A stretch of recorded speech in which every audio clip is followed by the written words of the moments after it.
Lovely. Thanks, Ken and Chris. Another two fantastic presentations. Again, opportunity for Q&A. So put your hand up if you'd like to ask a question. Meanwhile, I'll kick it off by starting off with, you both touched on transport and the level of investment going on in New South Wales and in particular in Sydney in terms of transport. How important do you think the light rail will be to the growth of Sydney?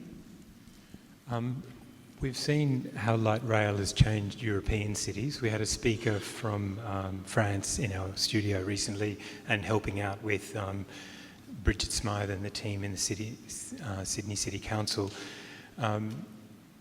It is a dramatic game changer for cities. The Europeans have learnt that they need to be design driven, not engineering driven, and they've learnt how much impact they have on even small towns or their provincial cities, if you like. So a really big deal. Excellent. I reckon most people are getting it wrong at the moment. And I say this because I think that infrastructure gets siloed into engineers who are good at doing railways, trains and light rail and things. The real issue is how we link that infrastructure to future development. And it has to be a planning-driven issue about where future growth occurs. I've plucked out of the air a number that every $1 billion of infrastructure should generate 10,000 new homes.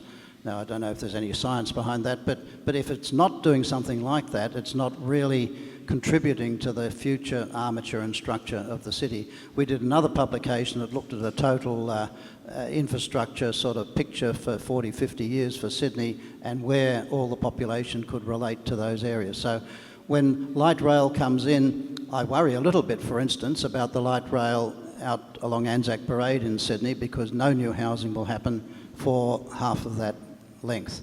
It just seems that if we are going to be putting infrastructure in, it should link into it a whole new area that growth will actually occur. I mean, if a community is going to have infrastructure happening around it, it might as well also have the growth that's actually occurring with it. So I think it's very important to use this dialogue, and I don't think governments do it enough. They just say, look, we're sorting out congestion, we're going to put a new railway in, we're going to do this, that and the other, but not that, and what's going to come with this is a whole lot of new growth in these centres.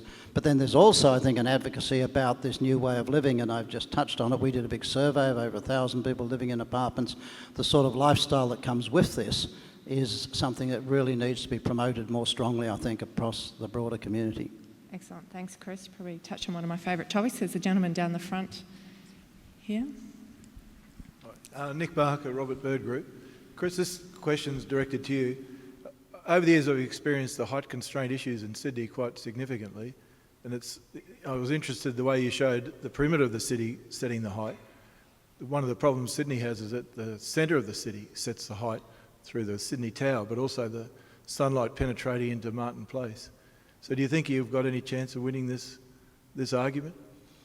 Well, I think you've got to position the argument, then you've got to get into the public realm. And so what I do with my issues is get them into the Daily Telegraph, onto radio and onto television.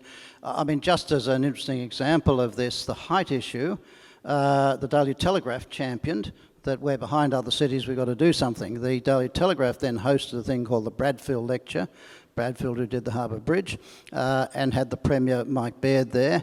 And the journo who was running the whole program said to Mike Baird in front of everyone, the Urban Taskforce says there's a problem about height, Premier. What are you going to do about lifting height? And he said, look, you're right, we're going to have to change it. We're going to have to lift height, not just in Sydney CBD, but Parramatta as well. And I'm going to get my government to look at this issue. So these are the ways we've got to open this up. I think this organisation as well, the CTBUH, needs to take a role nationally in looking at height relative to these aircraft issues. Because when you look at other cities around the world, New York with JFK, LaGuardia, etc., it doesn't seem to be as much of an issue. So I think there needs to be an approach to understand the aircraft issues and to try to encourage more height. When I talk about height in the CBD, I'm not talking about only commercial, I'm talking about commercial and residential, and a real mixed-use sort of issue across Sydney where we do get height. Excellent, thank you. Just to add to that, sorry, Ken. I'll acknowledge Melbourne and Brisbane are ahead of us on that game in terms of the emergency flight path and return to the airport with one engine. So we'd like some help and to see how our colleagues have done it in other cities. Lovely, thanks Ken. One final question. Michael Machuzik again. Can I ask you a question? How many granny flats are built in Sydney each year? Second question, follow up to that. I missed the question. How many granny flats are built in Sydney each year? And are they counted in the official ABS housing approval stats? Granny flats. How many people are building houses in their backyards? Do you know the number each year? I don't. We'll have to take that on notice and Thanks, Michael. Yeah, we'll get back to you on that one. I'm not sure we know how many granny flats. But it's just an picking up interesting the point. issue you raised before, though, I mean, my feeling is there is a fundamental cultural shift happening about people wanting to live in more urban locations. It's not just my members as developers building these things and forcing people to live in them. None of these projects begin unless 70% of them are sold. It's really out there of a big market wanting to move into a new urban lifestyle. Interestingly, the Australian Bureau of Statistics, the ABS, has measured density across Australia. They've got a square kilometre grid across the whole of Australia. The highest level is 8,000 people per square kilometre and above. Melbourne has 1 square kilometre only in the 2011 census.